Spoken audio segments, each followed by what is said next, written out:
Jaa, se on Herra Gamerit täällä taas.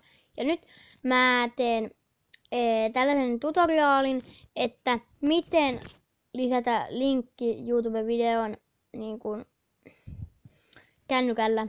Ja esimerkiksi jos mä Artsasta haluaisin, niin mä painan niin kuin Artsan kanavasta. Sitten painan täältä ja kopioi linkki. Sitten mennään oma kanava ja painetaan tosta, missä on tää ihmeen kamerajuttu.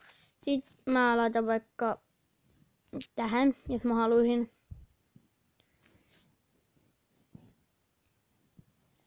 Ja sitten painetaan tästä kuvaus. Ja mä kirjoitan tähän nyt vaikka Artsa. Sitten mä painan tosta ja liitä. Tää on tohon väliin.